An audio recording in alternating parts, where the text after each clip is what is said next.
Good morning friends. तो जैसे कि हमने स्टार्ट किए थे भारत में उपनिवेशवाद, तो हम पहले वाणिज्यिक पूंजीवाद बता दिए थे। आज हम देखेंगे औद्योगिक पूंजीवाद। ये कब से कब तक था? 1813 से 1858 तक।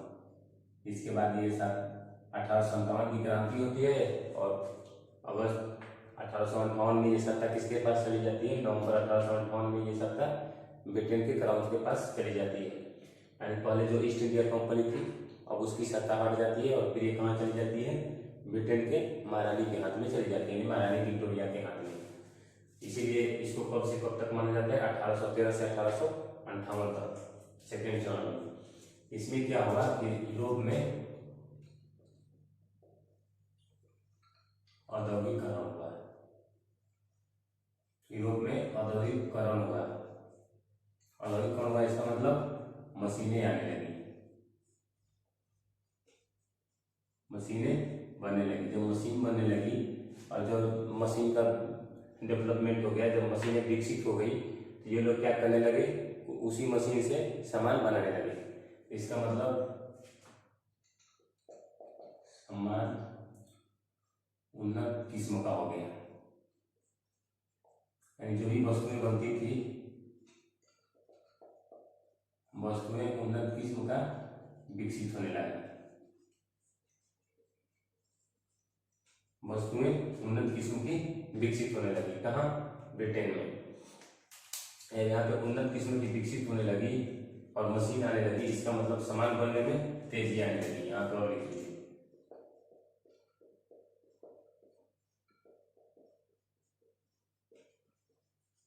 तेजी आने लगी, सामान बनाने में तेजी आने लगी। जब सामान, क्योंकि एक हाथ से बनाइए तो मजदूर ज़्यादा टाइम लेगा, एक मशीन से बनेगा तो सामान जल्दी बन जाएगा। तो इसका मतलब यहाँ सामान तेजी से बनने लगी। जब सामान तेजी से बनने लगी इसका मतलब ब्रिटेन में सामान की मात्रा अधिक हो गई, यानी वस्तुओं की मात्रा अधिक होने लगी, प्रोडक्शन अधिक होने लगा। जब प्रोडक्शन अधिक होने लगा तो जो और व्यापारी थे, मान लीजिए कभी तो शुरू में तो 1813 तक ईस्ट इंडिया कंपनी का एकाधिकार था, ट्रेड मोनोपोली था। जब ये सामान तेजी से बनने लगा तो जो बाकी व्यापारी थे यूरोप के, वो लोग क्या करने लगे कि धीरे धीरे दबाव डालने लगे। किस पे? ब्रिटिश संसद पे। और इसको 1700 हम देख रहे हैं कि 1773 से कम धीरे धीरे ये लोग क्या कर रहे हैं? अपनी कंपनी को रेगुलेट करना शुरू कर दिए हैं। कौन? ब्रिटिश संसद 1773 का रेगुलेटिंग एक्ट के तहत। तो ब्रिटेन के सामान की मात्रा अधिक होने लगा। ये लोग धीरे धीरे क्या करने लगे? बाकी व्यापारी, जो बाकी व्यापारी थे वो लोग ब्रिटिश संसद पे दबाव बनाने लगे, दबाव बनाने लगे। क्यों? क्योंकि उनको भी बाजार की जरूरत पड़ने लगी। क्योंकि हम देखेंगे उधर 1776-77 में, 1786 के आसपास अमेरिका क्या हो गया है? आज़ाद हो गया है। उधर अमेरिका आज़ाद हो गया है और अमेरिका वहाँ से ब्रिटेन, जो पहले अमेरिका जो था वो ब्रिटेन का उपनिवेश था, तो वहाँ से ब्रिटेन हट गया है। तो ब्रिटेन का उपनिवेश था कौन? भारत। और भारत पे किसका अधिकार था? ईस्ट इंडिया कंपनी का। तो जब ये लोग दबाव बनाने लगे तो 1813 में देखेंगे कि इनका जो व्यापारिक एकाधिकार है वो समाप्त कर दिया जाता है। किसका? ईस्ट इंडिया कंपनी का। तो बाकी व्यापारी लोग ब्रिटिश संसद पे दबाव बनाने लगे। किसका? व्यापारिक एकाधिकार समाप्त करने के लिए। व्यापारिक एकाधिकार समाप्त करने के लिए ईस्ट इंडिया कंपनी का जो ट्रेड मोनोपोली था उसको समाप्त करने के लिए लोग दबाव बनाने लगे। बाकी व्यापारी थे वो लोग ब्रिटिश संसद पे दबाव बनाने लगे। किसके लिए? व्यापारिक एकाधिकार समाप्त करने के लिए। एक तो यहाँ पे ट्रेड मोनोपोली समाप्त हो जाती है ईस्ट इंडिया कंपनी की 1813 में, जो चार्टर एक्ट था उसके तहत ट्रेड मोनोपोली समाप्त हो जाती है। अब जब सामान यहाँ तेजी से बनने लगा, जब यहाँ पे मशीन डेवलपमेंट हो गया तो इसका मतलब इनको कच्चा माल चाहिए, कच्चा माल भी ज़्यादा चाहिए। तो ये लोग क्या करने लगे? भारत से कच्चा माल खरीदने लगे, भारत से ज्यादा कच्चा माल खरीदने लगे। कौन? ब्रिटिश ब्रिटिश व्यापारी जो थे वो लोग भारत से कच्चा माल खरीदने लगे और उसको तैयार कहाँ करते थे? ब्रिटेन में, और उसको लाकर के भारत में बेचते थे। भारतीय उद्योग का पतन हो गया।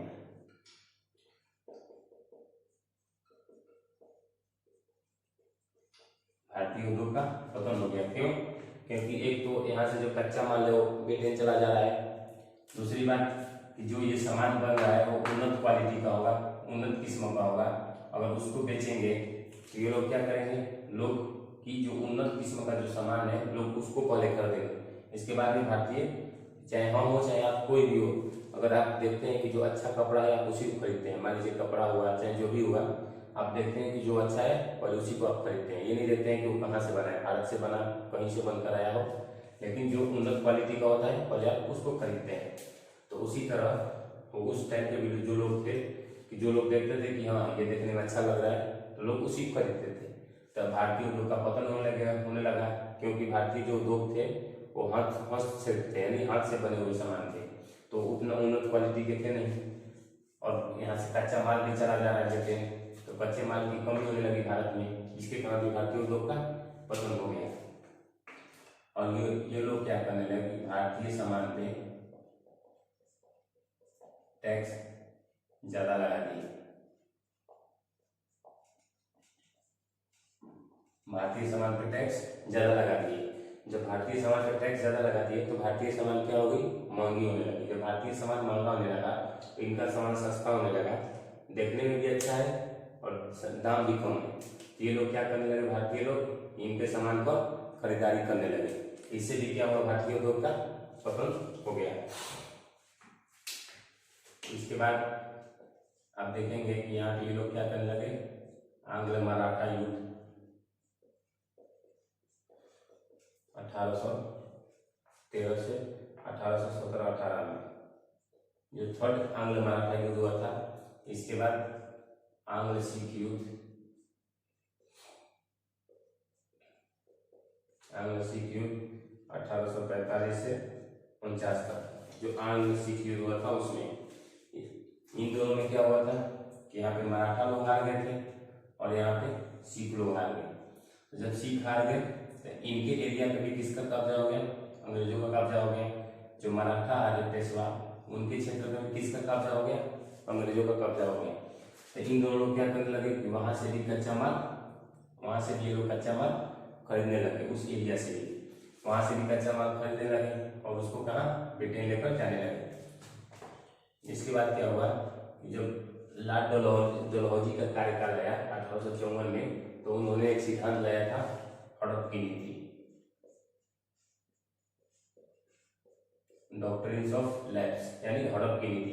इसने क्या किया कि बहुत सारे जो क्षेत्र थे जैसे अवध का हुआ, सतारा हुआ, उस पर क्या करने लगे ये लोग? इस हड़प की नीति के तहत ये जबरदस्ती उस पर कब्जा करने लगे। सतारा, अवध पर कब्जा कर लिया। अवध का क्षेत्र कैसा है? ये भी बहुत ही उपजाऊ क्षेत्र है। क्यों? क्योंकि इससे गंगा नदी निकलती है, तो ये भी क्षेत्र कैसा था? उपजाऊ था। इस एरिया पे भी कब्जा कर लिए। सोचिए, बंगाल में भी कब्जा कर लिए, सतारा पे भी कब्जा कर लिए, इधर मराठा का जो राज्य था उधर मैसूर वाला, उधर भी कब्जा कर लिए। ये जो मराठा यहाँ थे वहाँ भी ये लोग कब्जा कर लिए। जो सिख इधर ये कहाँ पे? सिंधु नदी के आसपास, ये इस पे भी कब्जा कर लिए। चारों तरफ देखिएगा, इधर बंगाल की तरफ, इधर मराठा तरफ, जो भी उपजाऊ क्षेत्र है ये लोग सभी क्षेत्र पे कब्जा कर लिए।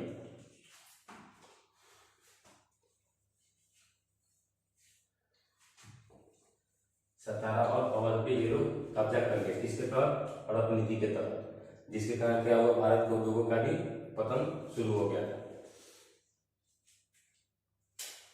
इसके बाद क्या हुआ? जो यहाँ पे इतना क्वांटिटी में सामान बनने लगी, इतनी क्वांटिटी में वस्तुएं बनने लगी, ये लोग वस्तुओं को क्या करने लगे? भारत में जहाज के थ्रू लाने लगे। बहुत सारे सामान को एक साथ लाकर भारत में लाकर बेच देते थे। भारतीय सामान, भारतीय बाजार ब्रिटेन की वस्तु से भर गया।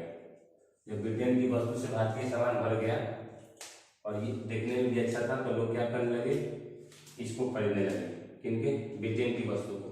जब ब्रिटेन की वस्तु खरीदने लगे तो भारतीय वस्तु क्या हो गई अपने आप ही, भारतीय उद्योग क्या हुए धीरे धीरे अपने आप ही भारतीय उद्योग का पतन हो गया।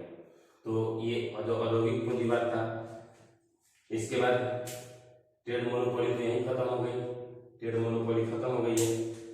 और ये लोग क्या करने लगे कि जब जहाज के थ्रू ये लोग लाते थे सामान को, तो ये लोग धीरे धीरे सोचे कि हम भारत में धीरे धीरे डेवलपमेंट करें। ये नहीं कि वो भारत के लोगों का हित चाहते थे, नहीं, भारत के हित में नहीं, वो लोग अपनी सामान को बेचने के लिए या अपनी सेना को इधर उधर भेजने के लिए ये लोग धीरे धीरे भारत में सोचे कि डेवलपमेंट करें। वो भी भारत का ही पैसा है, ये नहीं उनका पैसा है, ये भारत का ही जो उनको प्रॉफिट हो रहा था उसी प्रॉफिट से ये लोग क्या किए कि धीरे धीरे भारत में डेवलपमेंट करना शुरू किए। जैसे संसाधनों का विकास,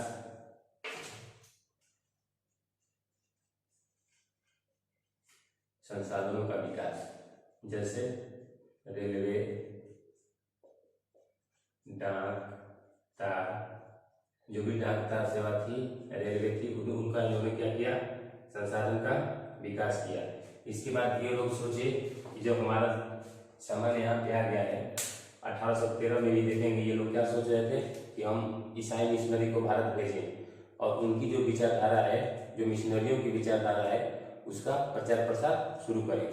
क्योंकि भारतीय समाज जब हम लोग के जैसे सोचने में हो जाएगा तो हम लोग को व्यापार करने में क्या होगी, सुविधा होगी। इन्होंने क्या किया, समाज में विकास किया, समाज में विकास किया, एक्ट करने लगे धीरे धीरे। इसके बाद इन्होंने नई शिक्षा नीति लागू की, नई शिक्षा नीति लागू किया। देखेंगे कि जो नई शिक्षा नीति थी वेस्टर्न एजुकेशन की, उनमें लॉर्ड मैकाले को अध्यक्ष बनाया गया और वेस्टर्न एजुकेशन को लागू किया गया। तो नई शिक्षा नीति लागू की, संसाधनों का विकास किया, समाज का विकास किया। इसके बाद इन्होंने क्या किया कि न्याय प्रणाली भी विकसित किया, न्याय प्रणाली विकसित किया। समाज का विकास, न्याय प्रणाली का विकास, नई शिक्षा नीति का विकास, संसाधनों का विकास किया। तो ये औद्योगिक पूंजीवाद था। पहला हम पढ़ लिए हैं वाणिज्यिक पूंजीवाद और पढ़ लिए औद्योगिक पूंजीवाद। अब हम देखते हैं वित्तीय पूंजीवाद।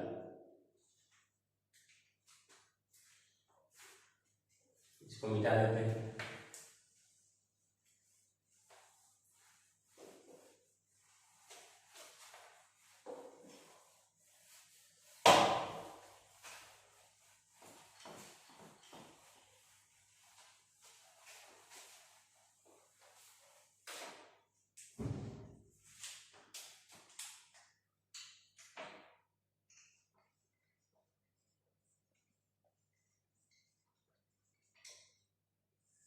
वित्तीय पूंजीवाद ये कब से कब तक था? 58 से 1947 तक। 1858 से भारत की आज़ादी तक ये वित्तीय पूंजीवाद था। इसमें क्या हुआ कि जब कंपनी चली गई वापस, तो ये लोग क्या करते, जो ब्रिटिश संसद थे वो लोग क्या सोचने लगे कि हम ज़्यादा से ज़्यादा प्रॉफिट कमाएं। तो अब सिर्फ इस पे क्या होगी, वित्त की बात होगी, यानी जो फाइनेंस से रिलेटेड होगा, जो पैसों से रिलेटेड होगा, सिर्फ ये उसी की बात होगी इसलिए वित्तीय पूंजीवाद में। क्योंकि ब्रिटिश लोग की मंशा क्या थी कि हम 1947 से पहले देखें कि जब भारत में दंगे होने लगे बहुत सारे, तो उसमें लोग क्या सोचे कि हमको कैसे भी करके ज़्यादा से ज़्यादा प्रॉफिट कमाएं, क्योंकि एक नया दिन भारत में पुनः जागरण होगा और भारत आज़ाद हो जाएगा। ये लोग ज़्यादा से ज़्यादा सोचने लगे कि हम क्या करें, प्रॉफिट कमाएं। तो इसमें क्या होगा कि भारत में ब्रिटिश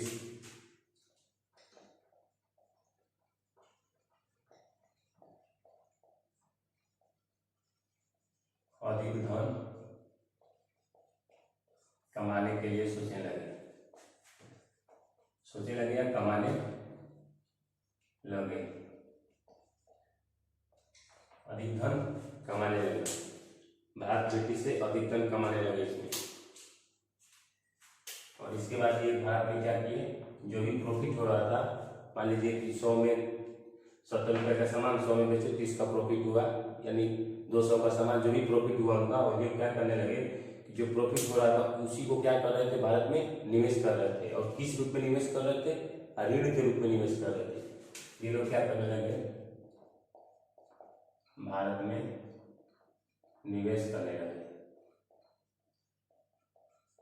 भारत में निवेश करने लगे। किसके रूप में, ऋण के रूप में, कि हम आपका देश में डेवलपमेंट कर रहे हैं, लेकिन ये ऋण कभी ना कभी आपको चुकता करना है, और अभी उच्च ब्याज दर पे। देखिएगा शुरू में जब रेलवे में विकास, जब रेलवे में 1 लाख रुपया खर्च करने के लिए कहा गया था, उसमें क्या गया, उनका 5% लाभ की गारंटी दी गई थी। इसको ब्रिटिश जो शेयर धारक थे उसको बोला गया था कि हम आपको 5% की क्या करेंगे, प्रॉफिट देंगे। ये भारत में निवेश करने लगे। और ये भारत में क्यों निवेश कर रहे थे, ये भी तो है कि ये यूरोप में क्यों निवेश कर रहे थे, भारत में निवेश क्यों कर रहे थे, क्योंकि यूरोप में क्या हुआ था, पुनर्जागरण हो गया था। तो जो यूरोपियन मजदूर थे, जो यूरोपियन मजदूर थे, जो यूरोपियन मजदूर थे, उनका जो कार्य वेतन था, उनका जो मांग था वो ज्यादा था, जो ज्यादा था, और वो लोग कम घंटा काम भी करते थे, और वेतन भी अपना काम करने का जो वेतन था वो ज्यादा लेते थे। और भारतीय श्रमिक क्या थे, सस्ता थे। तो यूरोपियन लोग सोचे कि हम यूरोप में निवेश न करें, हम कहाँ निवेश करें, भारत में निवेश करें। ध्यान लिख लीजिए, भारतीय श्रमिक सस्ता थे,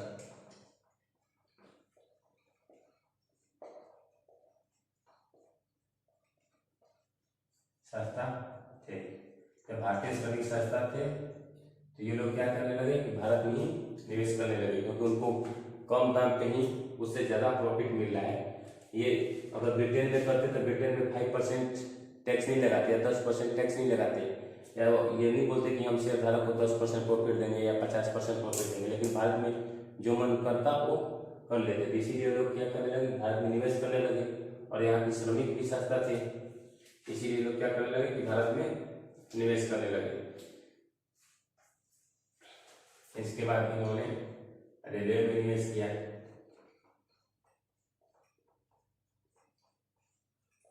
रेलवे में निवेश किया कुछ प्रॉफिट देने के लिए।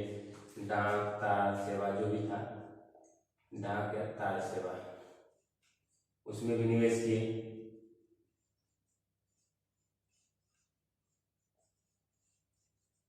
उसमें भी निवेश किए। ये निवेश नहीं भारतीय हित के लिए नहीं, ये अपनी प्रॉफिट के लिए कर रहे हैं। जो भी इससे प्रॉफिट होगा वो ज़्यादा से ज़्यादा हम लोग क्या करेंगे, आपस में ही बांटेंगे। और जब रेलवे में निवेश किए, रेलवे में कितने परसेंट के, 5% लाभ की गारंटी पे,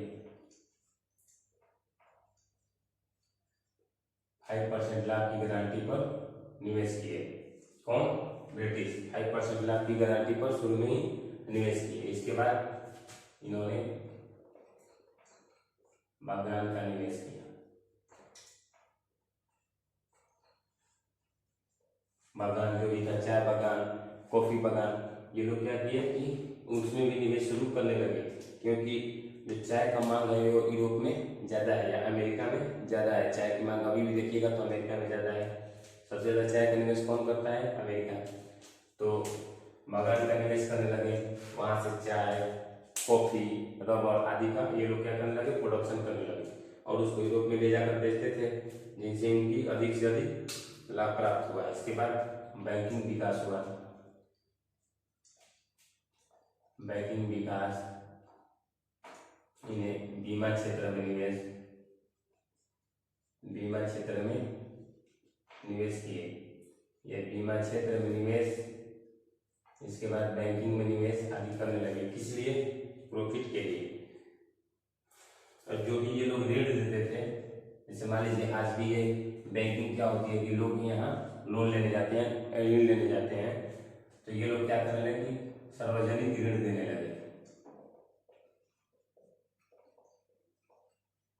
सार्वजनिक ऋण देने लगे। और जो ऋण देते थे वो उच्च ब्याज दर पे देते थे। लगभग 10% की ब्याज दर देखिए, 12% की ब्याज दर, उतने पे ये लोग ऋण देते थे। तो सार्वजनिक ऋण देने लगे सभी को, और ये जब जो लोग ऋण चुकता नहीं करते थे उनकी सामान पे या उनके खेत पे क्या करते थे, जो भी ये लोग कब्जा कर लेते थे और उसको जमींदार को दे देते थे। और जमींदार जो भी प्रॉफिट हुआ वो क्या किया, धीरे धीरे इनको चुकता कर दिया। इनको ब्रिटिश, जो ये ब्रिटिश लोग थे उनको चुकता किया। कौन, जमींदार लोग को ऋण के जाल में फंसाया, धीरे धीरे उनकी संपत्ति पे कब्जा किया। इसके बाद ये लोग अपना प्रॉफिट कमाए। जब शुरू में देखिएगा, जब कंपनी छोड़कर गई थी 1858 तक, जब 1858 में जब कंपनी छोड़कर गई थी, जब 1857 की क्रांति हो गई, इसके बाद जो 1858 में महारानी का जो कि ये भारत का जो सत्ता था महारानी के हाथ में चला गया। तो जो कंपनी छोड़कर गई थी उस समय तक ऋण कितना था, 8 करोड़ था। सोचिए 8 करोड़ पाउंड का उस समय ऋण था। भारत से प्रॉफिट कमाए, भारत से कंपनी परचेज की, इसके बाद भी भारत पे 8 करोड़ पाउंड का ऋण था। तो 1858 तक जब कंपनी छोड़कर गई और जब ये महारानी के हाथ में गया, ब्रिटिश क्राउन के हाथ में, आजादी तक 1947 तक, 1947 तक ये ऋण कितना हो गया था, 88 करोड़ पाउंड का, 88 करोड़ पाउंड का ऋण हो गया। सोचिए कि कंपनी से भी ज्यादा शोषण ये लोग किए। कौन, जो महारानी के हाथ में सत्ता चला गया, उससे कंपनी जो शोषण कर रही थी उससे भी ज्यादा ये लोग शोषण किए। तो ये था वित्तीय पूंजीवाद के बारे में।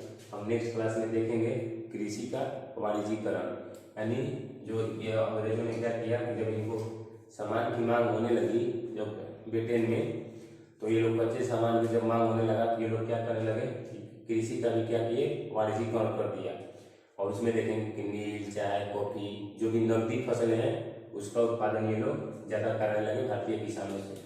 तो हम नेक्स्ट क्लास में देखेंगे कृषि का वाणिज्यीकरण। आज के लिए इतना ही।